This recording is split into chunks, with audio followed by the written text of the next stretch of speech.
Good morning. This is Grateful Ed. Hope you're having a fantastic Monday.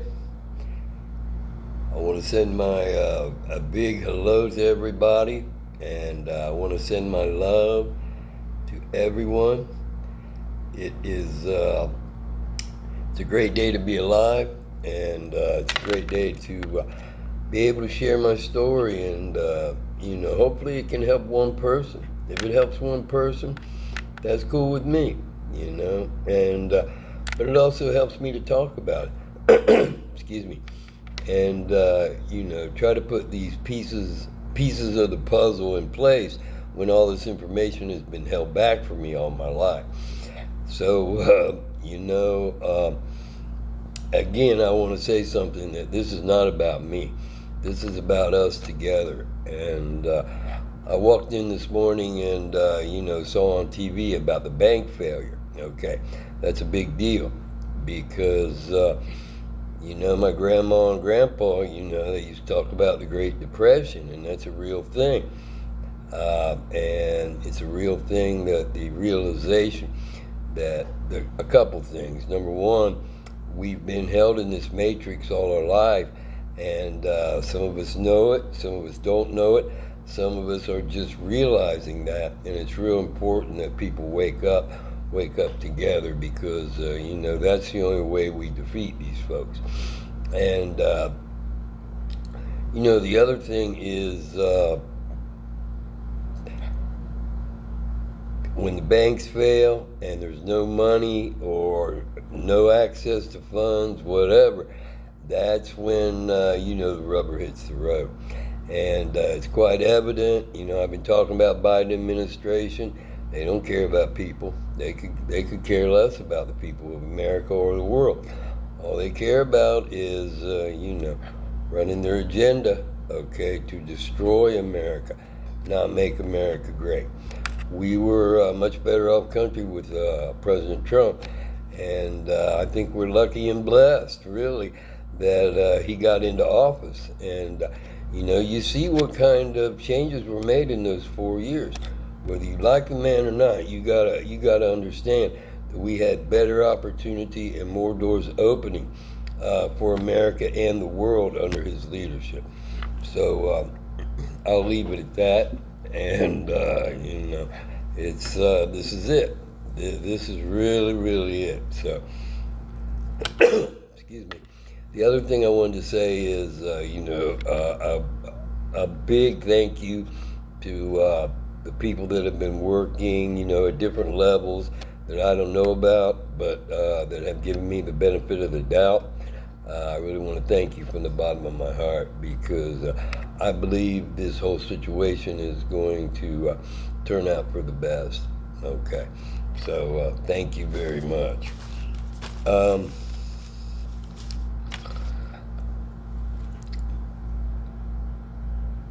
I got to talk about this corner house again, because it's been an ongoing theme. There's a corner house there around uh, East Circle Drive,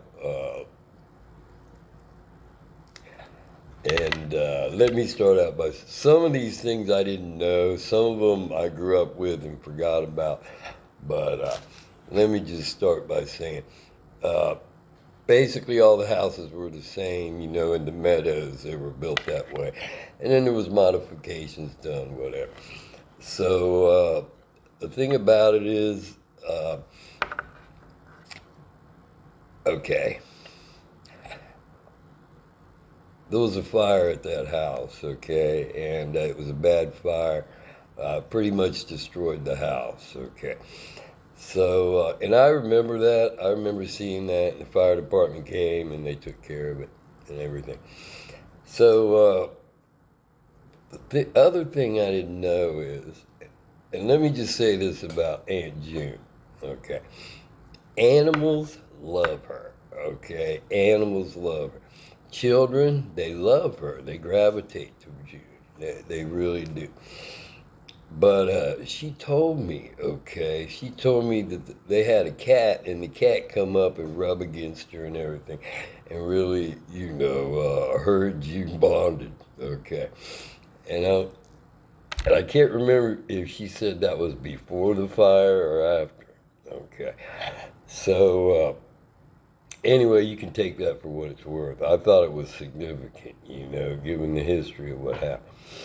So then, okay, must have been in the '80s. I think I was Air Force by then.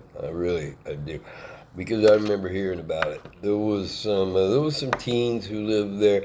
I guess with a single mom, maybe. Okay, but anyway, what happened was they were they got into trouble, and I don't know what the whole deal was. I'm just saying that the teenagers growing up there were trouble, and they were. I guess they broke into Fred Reeder's shed and stole some stuff. I don't know. So, but anyway, so time went on. Time went on. Let me go back to this, okay? When they rebuilt that house, okay, they rebuilt it as a two-story, and my mom, rest in peace, Gladys, she could not stand it. She could not stand the fact that they were building, and I couldn't understand. I'm like, what's the deal? I like it, right? I liked it.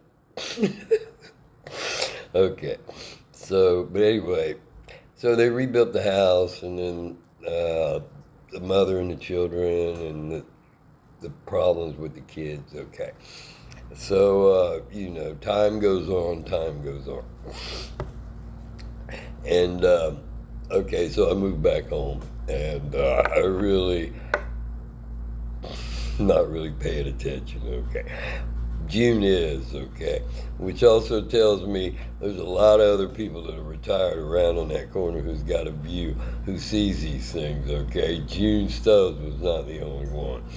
Okay, I'll leave it at that.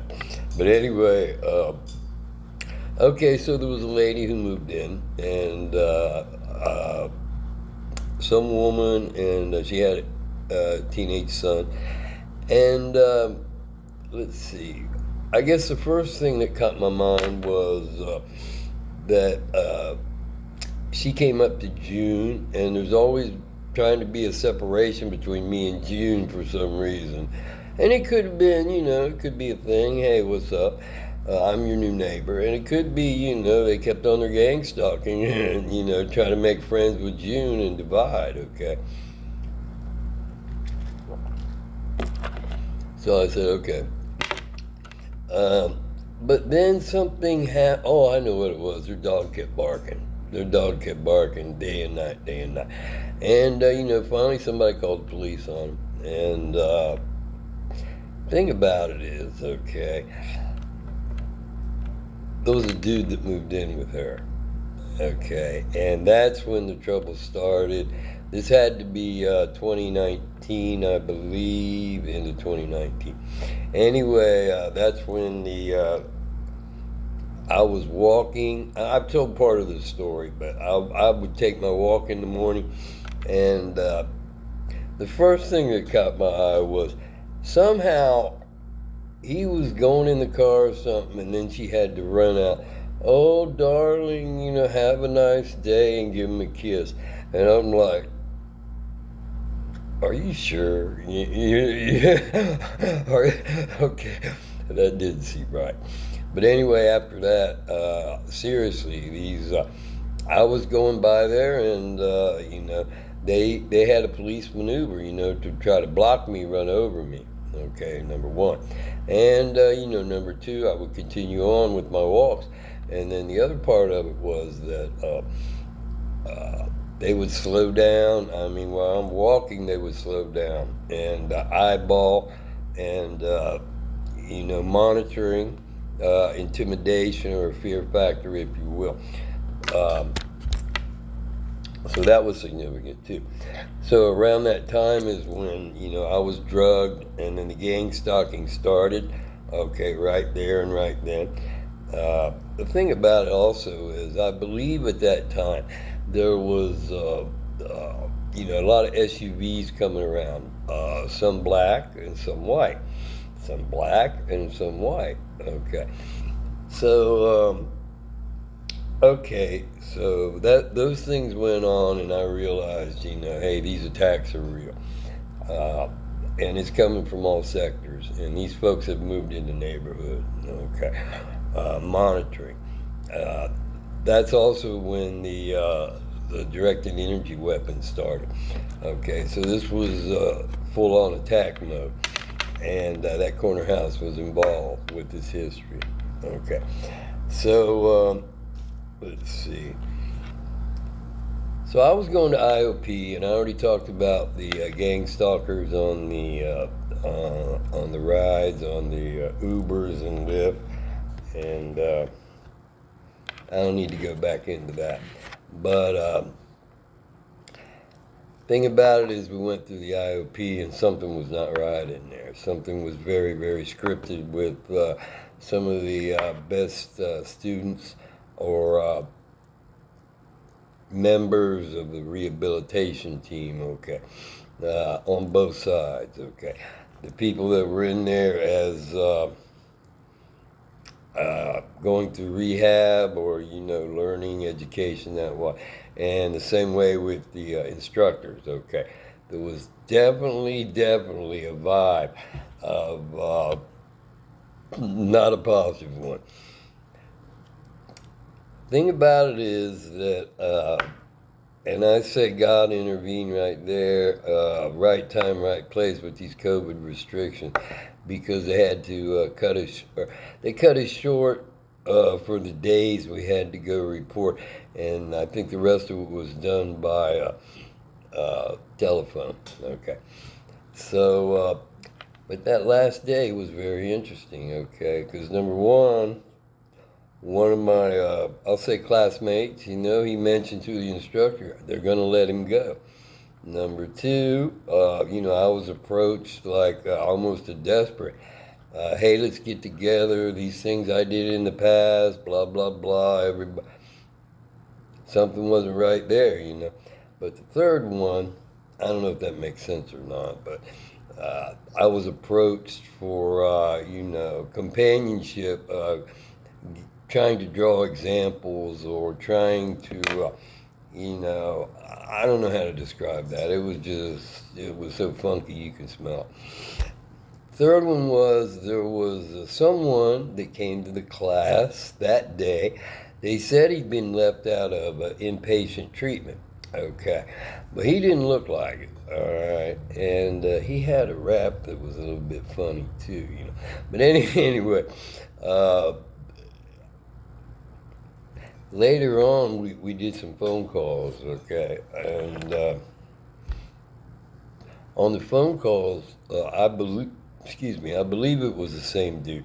He was talking about how he got in trouble one time, and worked for Warren County, okay, in the law enforcement arena, and there was trouble with his wife, one fight, casino, liquor involved, and then all of a sudden he was in big trouble with the law and incarceration, solitary confinement, and all this stuff. Okay, so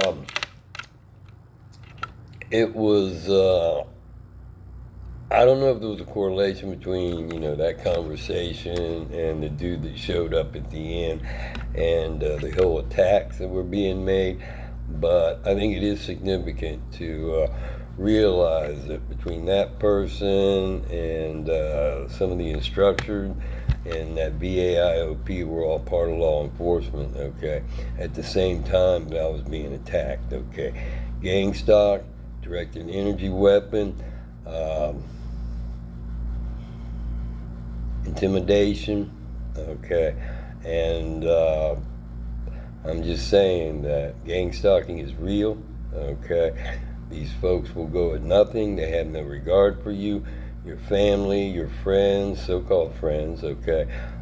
People that you've opened up your heart to, they'll turn on you, okay. They'll take you out, they'll set you up.